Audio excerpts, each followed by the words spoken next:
Abandoned at an Air Force museum outside of Moscow is a relic of a machine that looks like it came from outer space. Designed 50 years ago by an eccentric visionary, it was to be the most versatile flying machine ever built. An aircraft that could take off vertically, hover in midair, land on any surface, cruise at high altitudes, and harness the ground effect.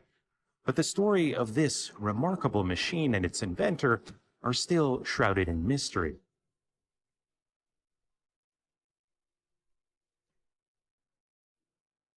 By 1960, Soviet engineer Robert Bartini had earned a reputation for thinking ahead of his time.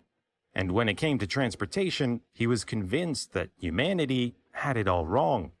After examining the speed, efficiency, and carrying capacity of just about every form of transportation known to man, he came to the conclusion that the most versatile and efficient form of transport would be a type of aircraft that had yet to be built. A kind of machine that would skim over water on a cushion of air, harnessing a phenomenon called the ground effect. The ground effect occurs when fixed-wing aircraft fly very close to the surface. Air normally deflected downwards and around the wings is instead compressed, creating a pocket of much higher air pressure, resulting in less drag, more lift, and much higher efficiency. It means, unlike conventional aircraft, which have to be engineered to be as light as possible, ground effect machines can use size and mass to their advantage, using it to compress air beneath them. Bartini theorized that the efficiency of ground effect could allow for the development of aircraft with extraordinary capabilities. In 1962, he outlined a concept that would combine aircraft-like speeds with the go-anywhere versatility of a helicopter by using lift jets for vertical takeoff and landing. By 1960, VTOL aircraft were becoming a reality, but they were highly impractical. The lift jets needed for vertical takeoff burned excessive fuel and added considerable weight, severely limiting the aircraft's range and performance. But Bartini's design would harness the efficiency of flying within the ground effect to offset the inefficiency of vertical takeoff and landings. The result would be a machine that could truly go anywhere without compromise. Bartini would test his ideas using scale models and prototypes, but to build his extraordinary machine, he'd need a lot more resources. Fortunately for Bartini, an opportunity would soon appear. In 1961, a new threat emerged off the coast of the Soviet Union, for which the Soviets had no answer. The latest generation of American submarines were armed with nuclear missiles, and they could stay submerged for weeks. It meant the Americans could keep their nukes hidden right on the Soviet Union's doorstep, and with over 70,000 kilometers of coastline to guard, finding these submarines using a conventional navy would be next to impossible. Faced with an enormous strategic disadvantage, Soviet leadership saw a potential solution in Bartini's concept. Bartini proposed modifying his design into the ultimate submarine hunter. With a catamaran-like fuselage, his aircraft would be optimized to fly within the ground effect, giving it the endurance to fly long missions. But it would also have wings, so that it could fly like a conventional airplane. Bartini would also equip the aircraft with both a landing gear and a unique inflatable pontoon system, giving it true amphibious capabilities. Lift jets would allow for vertical takeoff and landings from any kind of surface, giving the aircraft the ability to operate from even the most harsh and remote regions of the Soviet Union. Equipped with anti-submarine weaponry, Bartini's machine could effectively counter the American threat. Impressed with the concept, Soviet leadership approved development, designating it as the VVA-14. This was a design so unconventional, looked more like a spacecraft than an airplane. Two bypass turbojets would allow the VVA-14 to reach speeds of up to 760 kilometers per hour and fly up to 33,000 feet if needed. 12 lift jets would be fitted inside the fuselage, each one generating nearly 10,000 pounds of thrust. Inflatable pontoons would allow for amphibious operations, so the VVA-14 could land directly on water and other surfaces inaccessible to other aircraft, like sand, snow, or marsh. To track down enemy submarines, a crew of 3 would be assisted by an electronic flight navigation and search and aim system.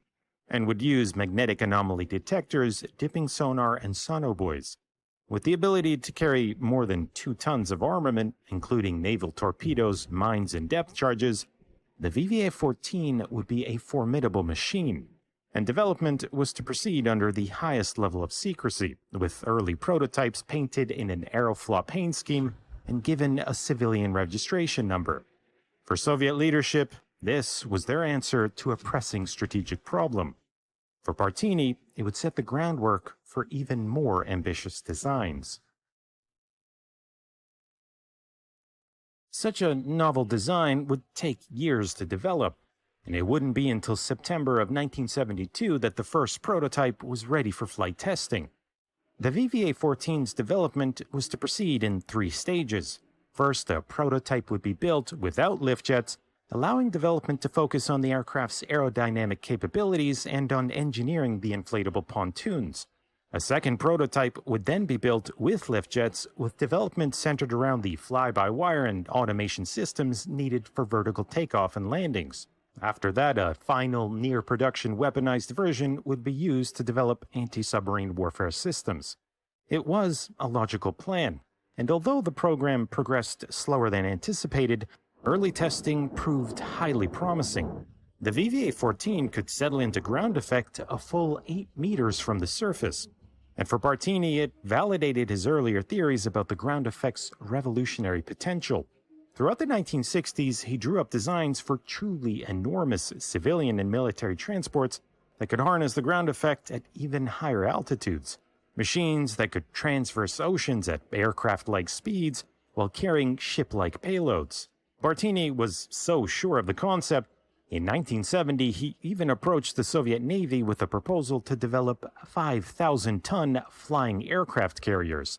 Enormous ground-effect machines that would carry an air wing of up to 25 combat aircraft at speeds of up to 600 kilometers per hour.